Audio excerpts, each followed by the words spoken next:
Welcome to Suman TV. నేను మీ Suman TV Nag.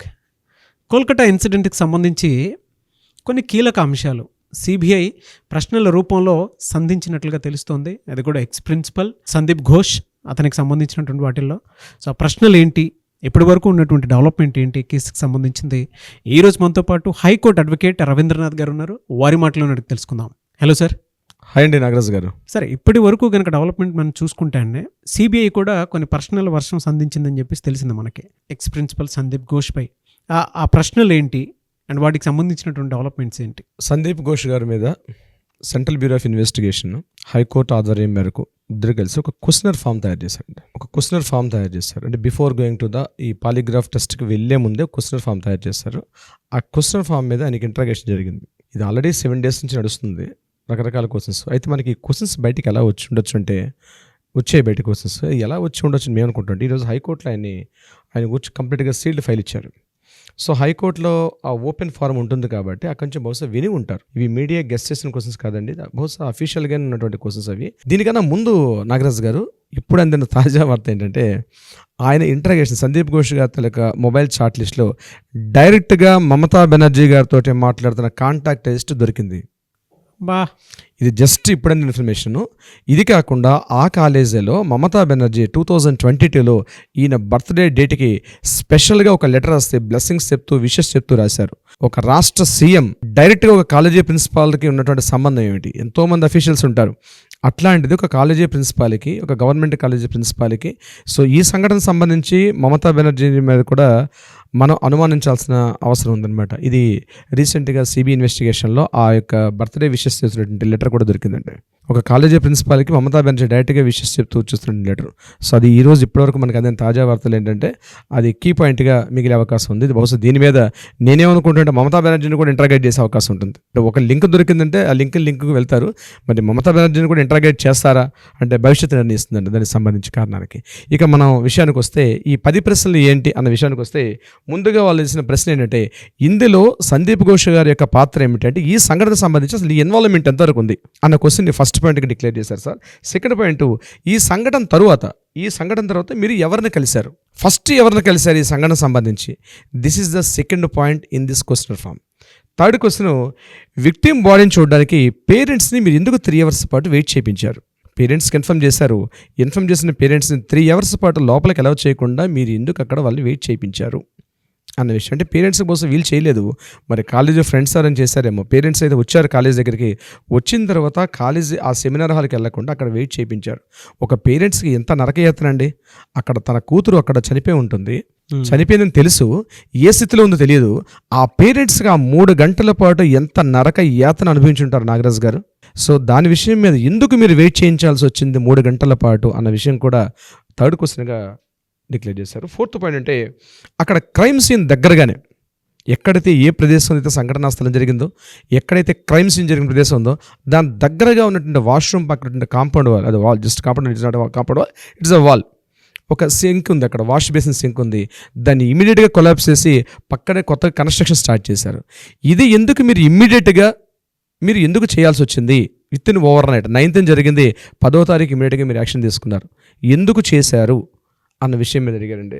తర్వాత question, మీరు హోమిసైడ్కి ఎప్పుడు ఇన్ఫామ్ చేశారు? అంటే ఇన్ఫార్మర్స్కి, ఇక్కడ హోమిసైడ్ అనే క్వశ్చన్ అంటే నేరస్తులకి ఇన్ఫామ్ చేసినట్టుగా మనం ముందుగా ఒకసారి కూడా చెప్పామను. నేరస్తులు డైరెక్ట్గా కాంటాక్ట్స్ ఉన్న సందర్భం ఏమో ఈ హోమిసైడ్కి మీరు ఎప్పుడు ఇన్ఫామ్ చేశారని క్వశ్చన్ చేశారు. తర్వాత ఈ సంఘటన సందర్భం మీకు తెలిసిన తర్వాత మీకు ఎవరు ఇన్ఫామ్ చేశారు ఈ సంఘటన? ఇక్కడ ఈ సెమినార్ హాల్లో ఈ మృతదేహం ఉన్నటువంటి ఈ విషయాన్ని మీకు ఎవరి ద్వారా తెలిసింది? ఏ పర్సన్ మీకు ఇన్ఫామ్ చేశారు అన్న విషయం కోసం జరిగిందండి. ఇకపోతే యాజ్ ఏ ప్రిన్సిపల్గా ఈ సంఘటన తర్వాత మీరు ఏమేమి మెజర్స్ తీసుకున్నారు? అంటే మీరు ఒక కాలేజీ ప్రిన్సిపాల్, మీకు ఆల్రెడీ లీగల్ కేసెస్ తెలుసు, మెడికల్ లీగల్ స్పెషల్ యాక్టే ఉంది.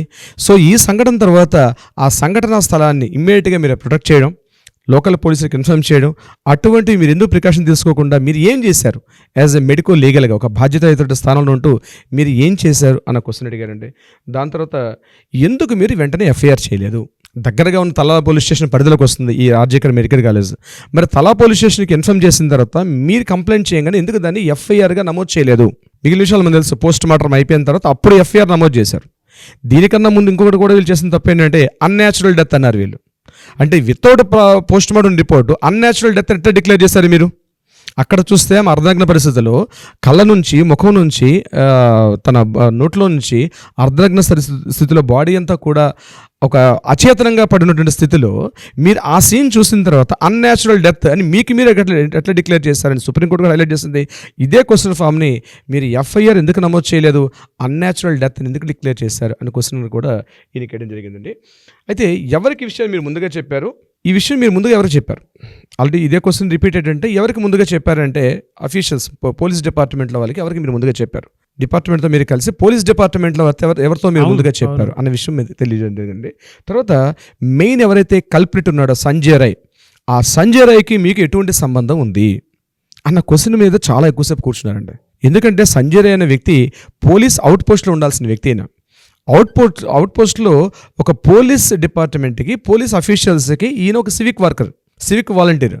అటువంటి సివిక్ వాలంటీర్ మీ కాలేజీ ప్రిన్సెస్లో లోపలికి వచ్చి ప్రతి వార్డు, ప్రతి రూమ్, ఇంక్లూడింగ్ ఎమర్జెన్సీ రూమ్తో సహా, ఇంక్లూడింగ్ లేడీస్ హాస్టల్స్ దగ్గర వరకు కూడా ఈయనకి వెళ్ళే యాక్సెసిబిలిటీ ఎలా ఇచ్చారు, మీకు ఆయనకున్నటువంటి చనువు ఏంటి అన్న విషయం మీద క్లియర్గా లాస్ట్ అండ్ 9th క్వశ్చన్ చేయడం జరిగిందండి.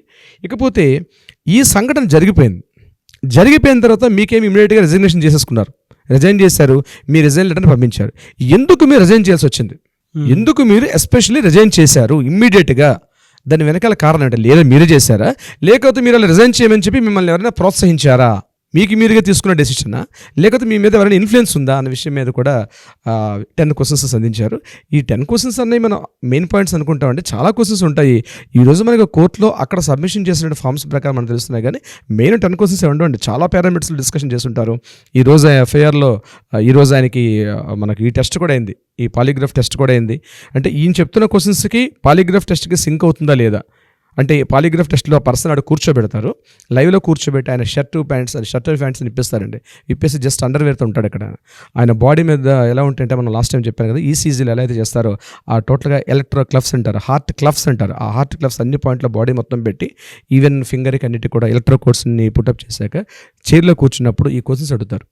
ఆయన బ్రీత్ ఎలా ఉంది, ఆయన స్వెట్టింగ్ ఎలా వస్తుంది, ఆయన హార్ట్ పల్స్ రేట్ ఎలా ఉంది, ఇవన్నీ టెస్ట్ చేస్తారు ఈ క్వశ్చన్స్ అన్ని అడుగుతూ. ఇది కూడా కొంతమంది నిపుణుల సమక్షంలో జరుగుతుంది. ఇదంతా కూడా కేవలం అక్కడే ఉండరు, ఇదంతా ఇట్స్ రికార్డెడ్ వర్క్ అన్నమాట. సో ఇదంతా కూడా సంజయ్ మీద జరిగింది.